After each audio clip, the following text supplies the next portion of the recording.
Excelentíssimo senhor desembargador, presidente desta igreja 15ª Câmara de Direito Criminal do Tribunal de Justiça de São Paulo. Em sua presença, excelência, eu cumprimento a todos os desembargadores que participarão do julgamento desta apelação de número 0051-081, dígito 08, de 2018, 826-0050, em que é apelante Leandro Bezerra Bernardo da Silva e apelado do Ministério Público.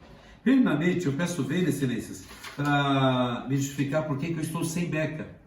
Infelizmente, vocês devem saber, nós advogados comparecemos ao tribunal e pegamos a beca na OAB, ou na segunda andar ou no quinto andar. E agora, por conta da pandemia, tudo fechado, estou fazendo a sustentação oral gravada, para que vossas excelências possam ter acesso aos argumentos da defesa. E não tenho como usar beca. Tentei achar uma loja para comprar uma beca, infelizmente está tudo fechado. Posto isso, eu vou direto ao assunto. Excelências, eu quero me dirigir diretamente ao desembargador Cláudio Marques, que é o relator, a doutora Gilda Alves Barbosa Diodati, que é a revisora, e ao terceiro juiz, que infelizmente não consta o nome aqui. Excelências, quando eu peguei este caso, logo no dia 13 ou 14 de junho, que não foi eu que fiz a custódia, eu comecei a avisar, entrevistei o réu e falei: o que aconteceu? Ele falou: doutor, eu estava na minha casa, a polícia chegou, me prendeu e falou que tinha um monte de droga numa casa lá, que a minha mãe é proprietária de 5 casinhas de aluguel, e falaram que a droga era minha. Mas aí eu falei para ele: e esses 2 quilos de cocaína que aprendeu na sua casa? Eu falei: doutor, não tem. Aí eu me lembrei, tinha um dia que eu cheguei em casa com um monte de processo, a minha esposa falou assim: ô amor, seus trabalhos para casa? Eu falei: é amor, eu tenho que prazo para cumprir esses processos.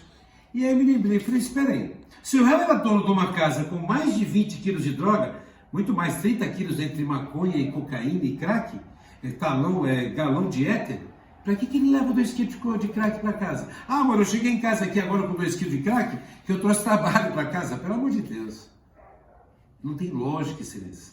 Eu fiz essa pergunta para o policial, ele foi arrogante com a defesa. E aí, comecei a analisar os fatos. O réu me alega que a polícia foi na casa dele e já tinha ido na tal casa, chamada assim, Casa Bomba. E aí nós descobrimos o seguinte: na audiência eu falei com o policial Marcelo, como eu disse, infelizmente ele foi mal educado, mas isso não vem ao caso. Eu perguntei para ele: senhor Marcelo, policial, o senhor tem quantos anos de polícia? Não te interessa! Assim que ele falou. Eu falei: não, desculpa, eu não quero saber da sua vida particular, eu quero saber da sua experiência. É normal uma pessoa, e o senhor acabou de falar aqui que era uma casa cheia de drogas, o cheiro dava para ver de longe. Um traficante deste porte, com 20 quilos, não sei quantos mil reais vale isso tudo, com toda essa droga, comprar mercadoria roubada num trailer, frigideira, panela, é normal? Pelo amor de Deus, não tem lógica. Aí ele olhou assim e falou: realmente não é normal, mas não me interessa. Para a defesa interessa. E eu fiz uma pergunta para ele. Falei: na casa que o senhor achou a droga, tinha gente lá? Tinha uma mulher lá, ela abriu o portão para a gente, pode entrar. Sim, eram 5 casinhas. O senhor perguntou, o policial perguntou para a mulher de quem nas casas, ela falou: olha, é da mãe do Leandro, ela não mora por aqui, e o Leandro é responsável pela cobrança dos aluguéis. Onde ele mora? Ele mora 2 ruas para cima. Peraí. Aí eu perguntei para o policial: peraí, o senhor foi primeiro na casa do réu ou foi depois na casa assim chamada Casa Bomba, que o réu deu o endereço? Foi primeiro na casa do réu. Esse depoimento já caiu por terra. A defesa não satisfeita, o que nós fizemos, excelências? Pedimos o GPS da viatura e a conversa via rádio do Copom. Nós queremos esclarecer como é que uma prisão ocorre às 8 da manhã de 2 réus, o Nicolas e a Grace Kelly, acusados de furto, e eles espontaneamente falam: não, vendemos para o traficante ali. E aí eles levam a polícia imediatamente na casa do réu. Olha, excelência, a prisão do Nicolas e da Grace Kelly foi por volta da 1 da tarde, quando começa a ocorrência. E a prisão do Leandro, do apelante Leandro, foi às 4 horas da tarde. E isso está provado.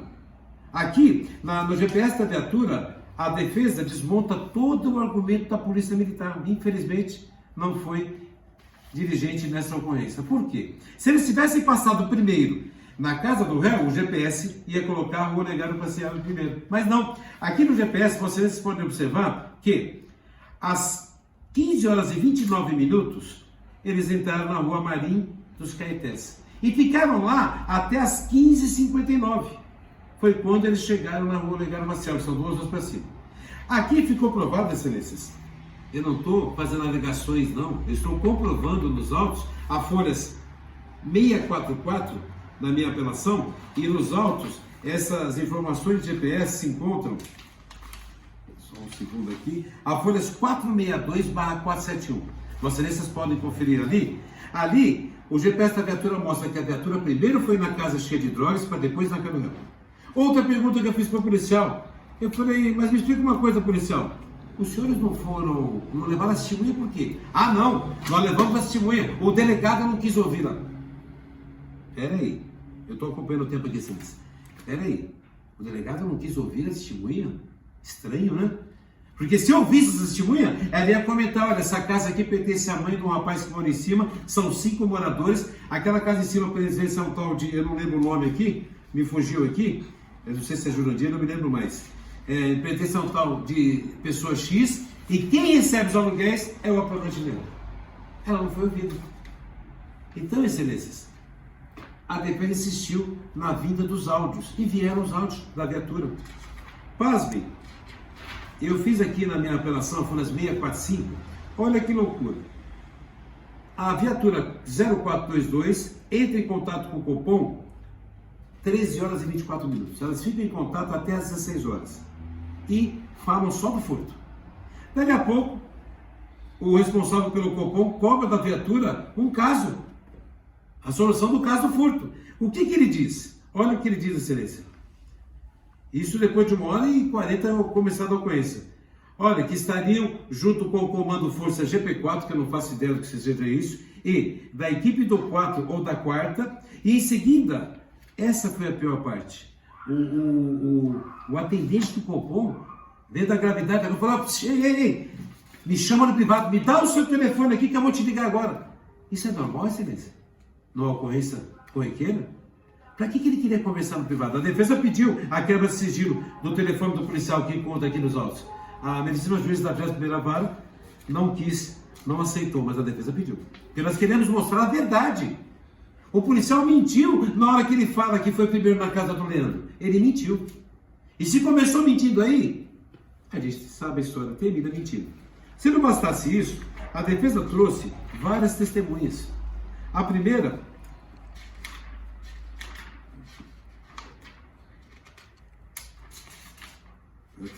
testemunha de defesa, a apelação é extensa. A esposa dele foi ouvida e fala que, na verdade, os R$ 2.400 apreendidos na casa dela eram para pagar o aluguel. Olha, se você tem um dinheiro em casa para pagar o aluguel, guardado em casa, você vai deixar uma lavanderia, 2.000? Eu não deixo nem na sala. Ele sempre geralmente guarda no quarto, numa gaveta, vai deixar na lavanderia com 2 quilos de crack. Ah, deixa eu deixar aqui meu trabalho. Não é assim. Esse dinheiro é dele. Os 12 mil, não sei de quem que é, estava na casa bomba. Mas esse dinheiro é dela. E ela alega que tinha muita coisa na casa dela, maquita, furadeira, notebook. A defesa apresentou nota de tudo. As maquitas, furadeiras, algumas não têm nota porque são antigas, mas são instrumentos de trabalho de um pedreiro que assenta piso, e não de um traficante. O traficante vai ter tudo isso na carteira para quê? Ah, e tinha um galão de gasolina? Tinha, um galão com gasolina, não com éter, porque ele comprou para colocar no carro dele. O cunhado dele que trouxe. O próprio réu alega que ele estava na casa dele e a polícia chegou e perguntou quem é o responsável dos aluguéis da casa do Marim dos Caetés. Ele falou, sou eu, é da minha mãe, eu recebo. Entraram e o policial falou, você vai segurar o B.O. agora, senão vai sobrar para os seus filhos. É isso que o réu alega desde o começo.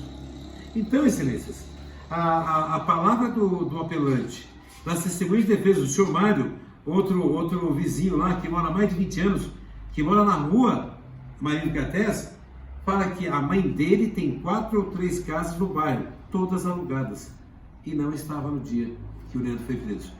Ele sabe que a mãe do Leandro tem casa lá. Como é que ele vai colocar droga lá na casa da mãe dele? E com 4 vizinhos. Fora tudo isso,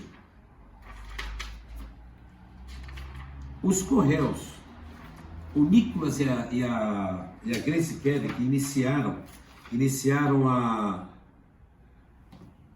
ocorrência, alegam que nunca viram réu. Olha, excelências. 2 são presos por furto, confessam o furto e acaba aqui. Aí a polícia, depois de 2 horas, me acha a casa do réu, a casa tal bom, misturar as ocorrências. Eu não sei, excelências.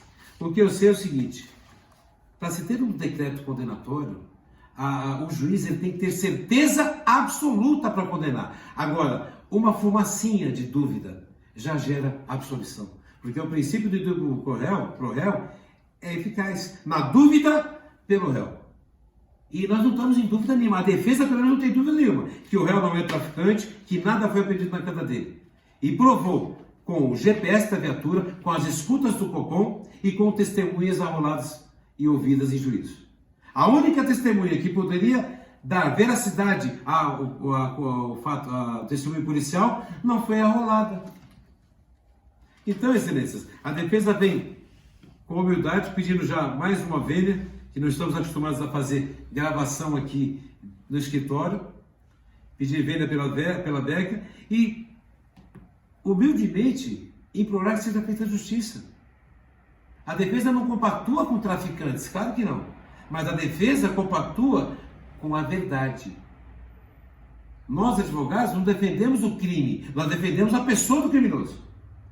Então, o que nós estamos pedindo é que o réu seja absolvido, com foco no artigo 386, inciso 7 do Código de Processo Penal, por falta absoluta de provas, e que, se você quiser, converta o julgamento de diligência, solte o réu e mande investigar o que aconteceu. Mas o réu não pode ficar preso, já faz 2 anos que ele está preso. Isso não é justo. Um pai de família que tem criança e na casa dele tinha mulher e filhos. Se a droga estivesse na casa dele mesmo, por que não prenderam a mulher dele? Por que não prenderam os filhos? Porque se uma droga está na lavanderia, quem que cuida da lavanderia e da cozinha não é a esposa? Então ela sabia que tinha droga. Prende ela também. Então, excelências, a defesa vem mais uma vez pedir a absolvição do réu por medida de justiça, e caso vocês não entendam, como pedido subsidiário, que é dever de ofício do advogado, a defesa pede, caso vocês não entendam pela absolvição, pelo redutor do parágrafo 4º do artigo 33 da Lei 11.343 de 2006. Obrigado pela atenção e Deus abençoe a todos.